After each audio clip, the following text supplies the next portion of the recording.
हम लोग जिला विधिक सेवा प्राधिकरण की तरफ से है।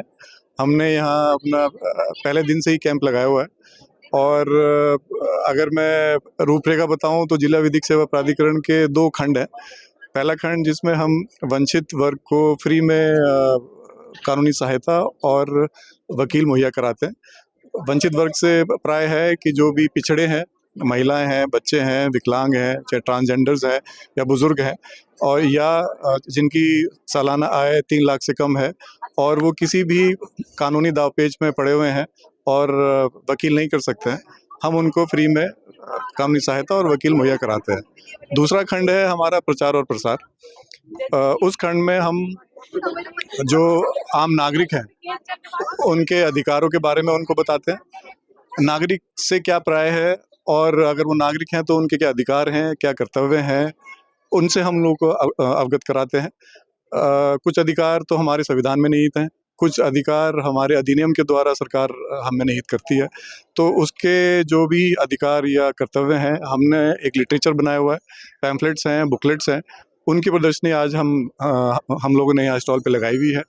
तो उस लिटरेचर के माध्यम से प्लस एक ओरल जो हमारा कम्युनिकेशन है, जैसे नुक्कड़ नाटक है या स्पीच है या डेक्लेमेशन है, वो भी हम करते हैं। आज आपने जैसे देखा होगा कि भीड़ काफ़ी है हमारे स्टॉल पे भी और मेले में भी। मेले में जो लोग आते हैं वो थोड़ा-सा एंटरटेनमेंट के एंगल से आते हैं और उनको ज़्यादा लिटरेचर पढ़ने में रुचि नहीं रहती है। तो फुटफॉल बढ़ाने के लिए और लोगों का ध्यान आकर्षित करने के लिए हम लोगों ने यहाँ नुक्कड़ नाटक का आयोजन किया और भिन्न इसमें प्रतियोगिता का भी आयोजन कर रखा है ताकि हमारे स्टॉल पे एटलीस्ट 5 से 10 मिनट लोग बिताएं, चारों तरफ देखें, अपने अधिकारों के बारे में जो बैनर्स लगे हुए हैं, जो लिटरेचर है उनको पढ़ें और कुछ ना कुछ सीख कर जाएं, समाज में एक जिम्मेदार नागरिक बने। सर अदालतों में लंबे समय तक मामले पेंडिंग होते हैं, उनसे कैसे आम जनता कैसे केस सॉल्व करवा सकते हैं? जी, बड़ा महत्वपूर्ण सवाल पूछा है आपने। पहले तो मैं ये कहूँगा कि इतने मामले लंबित हैं तो कहीं न कहीं हमारी जो एक क्रेडिबिलिटी है कोर्ट्स की, वो अभी भी लोगों के दिमाग में है कि यहाँ तो हमें कुछ ना कुछ मिल जाएगा। अगर वो क्योंकि कोर्ट में लोग आखिरी में आते हैं, पहले हर जगह धक्के खा लेते हैं, फिर उनको एक उम्मीद रहती है कि यहाँ से तो मुझे कुछ ना कुछ रिलीफ मिल जाएगा, इसलिए मामले ज़्यादा लंबित भी है। दूसरा कारण है कि भाई जैसे ऑनरेबल सुप्रीम कोर्ट भी कहा है कि भाई जजों की जो नियुक्ति है वो कम है, लेकिन अगर मैं डीएलएसए के एंगल से देखूं तो हमारा एक एडीआर सेंटर है, ऑल्टरनेटिव डिस्प्यूट रेजोल्यूशन, जिसमें हम मीडिएशन कराते हैं।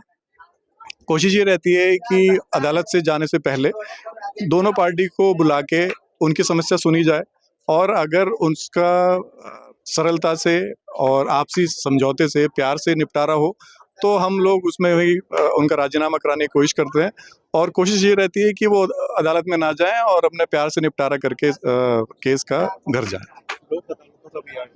जी जी। हमारा जो नेशनल लोक अदालत है वो क्वार्टरली होती है। अब जैसे जो अपकमिंग हमारी नेशनल लोक अदालत है वो 14 दिसंबर को है। उसके लिए हमने अपनी बेंचेस बना ली हैं और जो केसेस हैं वो शॉर्टलिस्ट कर लिए हैं। अराउंड 9000 के करीब केसेस हमने शॉर्टलिस्ट किए हैं अभी, और भी करने बाकी हैं क्योंकि आज तो 4 तारीख ही हुई है, तो अभी हैं हमारे पास 10 दिन। हम लोगों को उसमें उनका प्रचार के माध्यम से जुड़ रहे हैं और प्रेरित कर रहे हैं कि नेशनल लोक अदालत का ज़्यादा से ज़्यादा फ़ायदा उठाएं और अपने मामले जो हैं वो मीडिएशन के माध्यम से सॉल्व करें।